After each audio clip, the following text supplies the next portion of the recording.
नमस्कार मेरे किसान साथियों, स्वागत है आप सबका एक बार फिर। किसान साथियों, एक सवाल मेरे मन में भी है और आपके मन में भी ज़रूर आया होगा। अगर आप खेती से प्यार करते हैं, गन्ने की फसल से प्यार करते हैं, जब हम कोई अच्छा खेत देखते हैं तो हमारा मन करता है कि भाई रुक के ज़रूर देखें, पूछे किसान से, या हमें भी पता चले कि भाई ये किसान कैसे खेती कर रहे, किस प्रकार से गन्ने की बुआई कर रहे, कौन कौन से खाद लगा रहे जो इनका गन्ना इतना अच्छा है। आपने देखा होगा कि किसी किसी किसान के पास आज भी 0238 गन्ना इतना प्यारा खड़ा है कि बहुत ही जबरदस्त उत्पादन देने को तैयार है। और कुछ किसान के पास आज 0238 ऐसी हालत में पहुंच चुका है कि अगले साल वो बुआई भी करना नहीं चाहते। सच है ये बिल्कुल। कुछ किसानों के पास 13 235 ट्रेंच के खेतों में ऐसा खड़ा, क्योंकि इसमें ब्यात ज़्यादा आ जाता है, कल्ले ज़्यादा विकसित हो जाते हैं, ऐसा लगता है कि इससे अच्छी कोई वैरायटी हो ही नहीं सकती। और कुछ किसानों के पास 13 235 ब्यात भी नहीं कर रहा, कल्ले भी नहीं ले पा रहा सही से, और बढ़वार और ग्रोथ की तो बात छोड़ दीजिए। ऐसा क्यों है? कुछ किसानों के पास 0118 बहुत ही लंबा तगड़ा हो गया, पेडी का भी निकाल पौधे में ही औसत दे दिया, इतना इतना जबरदस्त निकल रहा है 0118। और कुछ किसानों ने बो के भी छोड़ दिया 0118 के, भाई इसमें तो पेडी नहीं होती, इसकी तो ग्रोथ अच्छी नहीं है, ये तो 0238 से भी खराब है। एक तो पहले ही मैं बता दूं किसान भाइयों, वैरायटी कोई भी खराब नहीं है। आज भी 0238 के खेत बहुत अच्छे खड़े हैं किसानों के पास, लेकिन समस्या बढ़ती जा रही है और उस समस्या को हमें समझना है। मैंने कई बार पहले भी चेतावनी दी है, बताने की कोशिश करी है कि हम किस प्रकार से सुधार कर सकते हैं।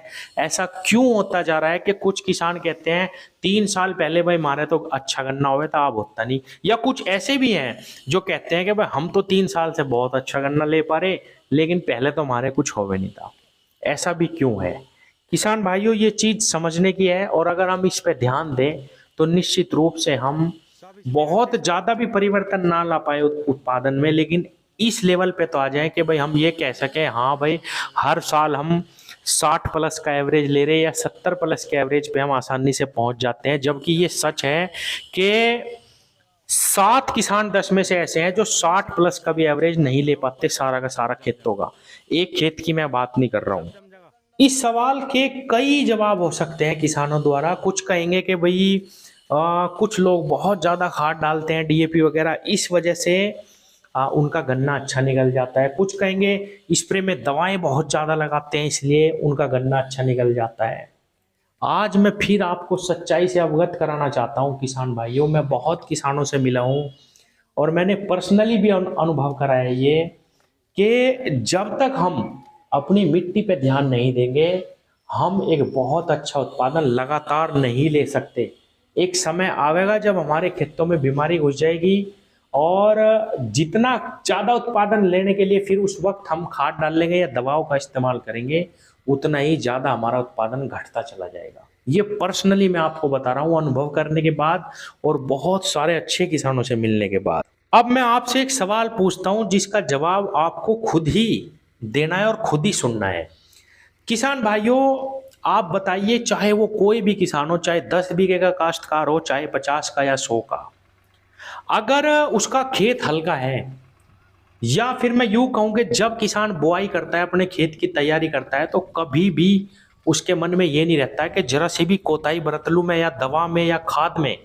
अगर उसे कोई दुकान वाला ये कहेगा कि ये दवाई डाल दो और अच्छा गन्ना होगा, या इस खाद को ले जाओ और अच्छा गन्ना होगा, तो किसान एक बार भी नहीं सोचेगा। चाहे 10 बीघे का काश्तकार हो, उसके घर में पैसे भी ना हो, उधार लगा देगा, लेकिन वो चाहता है कि उसकी फसल सबसे अच्छी हो, लेकिन हो नहीं रही फिर भी। तो ये कहना कि भाई वे ज्यादा खाद इस्तेमाल करता है कोई, या वे ज्यादा इस्तेमाल कर रहे खादों का इसलिए उनका अच्छा गन्ना हो रहा है, ये भी बात बिल्कुल गलत है। रही स्प्रे की बात किसान भाइयों, स्प्रे अगर दवा की है तो वो दवा का काम करेगी, उससे बढ़वार पे या उत्पादन पे फर्क नहीं पड़ेगा, वो कीड़े को रोकेगी। अब हमें करना क्या है, किस प्रकार से हम इस स्थिति को बदलें और कैसे हम एक अच्छा उत्पादन हमेशा ले पाए। किसान भाइयों, दो ही काम है फसल में। खेती सब करते हैं, खादों को सब जानते हैं, सब जानते हैं कि डीएपी डाल के हमें बुआई करनी है, लेकिन जो सबसे महत्वपूर्ण काम है किसान भाइयों, वो है जमीन का। जब आप अपने गन्ने की बुआई करें 2 साल के लिए, कभी भी जीवन में किसान साथियों उसको गोबर की सड़ी हुई खाद के बिना ना लगाएं। ये एक छोटा सा काम है, लेकिन किसान साथियों आप देखना कि जैसे ही 2 बार, पहली साल में ही आपको परिवर्तन दिखेंगे और अगली 2 साल बाद जब उसमें आप गन्ना लगाएंगे अच्छा खाद डाल के गोबर का, तो आपको परिवर्तन सामने दिखाई देंगे। मैं ये नहीं कह रहा कि आप डीएपी के बिना खेती कर सकते हैं, मैं ये नहीं कह रहा कि स्प्रे के बिना कर लोगे या दवाई के बिना कर लोगे। मैं ये कह रहा हूं कि किसान भाइयों हमें जैविक और रासायनिक दोनों का समन्वय जरूर बनाना पड़ेगा अगर आपको तगड़ी खेती लेनी। अगर आप ये सोच रहे हो कि मैं 4 बैग डीएपी के फालतू डाल दूं खेतों में और मुझे अच्छा उत्पादन मिलना शुरू हो जाएगा, तो उत्पादन एक समय के बाद किसान भाइयों घटना शुरू होगा। मैंने ऐसे ऐसे किसान देखे हैं किसान साथियों, जो हर दूसरी साल में जब बुआई करते हैं खेत को गोबर के खाद से भर देते हैं और डीएपी भी नाम की, स्प्रे भी नाम की, और उनका गन्ना सबसे तकड़ा होता है पूरे गांव में। तो आपको ये परिवर्तन, ये गांठ बांधनी होगी कि हमें जब भी गन्ना लगाना कूड़ी के खाद के बिना नहीं लगाना।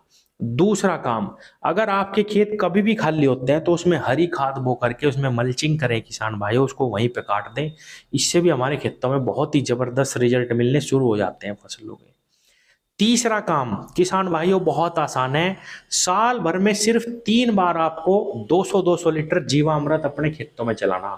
5 बीघे खेत की मैं बात कर रहा हूँ। जीवामृत आप यूट्यूब पे सर्च करेंगे जीवामृत कैसे बनाएं, आपको 20-30-50-100 वीडियो मिल जाएगी तुरंत। बहुत ही आसान है, कुछ नहीं लगना, सिर्फ 2 किलो गुड़ लगना, गोबर लगना, थोड़ी सी मिट्टी लगनी और थोड़ा सा बेसन। 10 दिन में तैयार हो जाता है। मैंने कहा साल भर में सिर्फ 3 बार, 4-4 महीने में आप उसको चलाइए। और किसान भाइयों तब आप देखना गोबर के साथ साथ ये और काम कर लेना, आपके खेत की जो उर्वरा शक्ति है वो हमेशा बनी रहेगी। तीसरा एक परिवर्तन क्या करना, ये तो हो गए हमें जो खाद करने। दवाई का जब हम इस्तेमाल करें किसान भाइयों, जमीन में बुआई पे जरूर दवाई डाल लें, लेकिन उसके बाद हमें जमीन में दवाई नहीं देनी, हमें फिर स्प्रे के माध्यम से ही हमेशा दवा देनी। कभी भी महंगी दवा का इस्तेमाल ना करें किसान भाइयों। जो दवाई आपको 300-400 रुपये में आधा लीटर, 500 रुपये तक आधा लीटर मिल जाए, 5 बीघे की दवा, एक दवा का छिड़काव करें, उसी से ही आपको पूरा लाभ मिलेगा। रोग आने से पहले छिड़काव करें, कभी भी इंतजार ना करें कि भाई 2 महीने तक मैंने स्प्रे नहीं करी। अब अगला काम है कि जब हम अपनी फसल को लगा लें तो कभी भी उसमें खरपतवार ना होने दें किसान साथियों। ये 3-4 बातें हैं, अगर हम इन बातों का ध्यान रख लें तो निश्चित रूप से अच्छा उत्पादन हम हर साल ले सकते हैं। किसान भाइयों आप 28 इंच पे बोलो, ट्रेंच में बोलो, या किसी भी तरीके से गन्ना लगा लो, अगर आप अपनी मिट्टी पे काम करेंगे, जीवामृत, देसी गोड़ी का खाद, मल्चिंग, इन चीजों पे ध्यान देंगे, तो किसान साथियों जरूर आपकी मिट्टी रिस्पॉन्स दिखाना शुरू करेगी। कम खाद में आपको ज्यादा रिजल्ट मिलेंगे। आप ये परिवर्तन जरूर करें किसान भाइयों। अगर गन्ने की खेती या कोई और भी खेती करना चाहते हैं, ज्यादा लाभ मिलना शुरू होगा। धन्यवाद।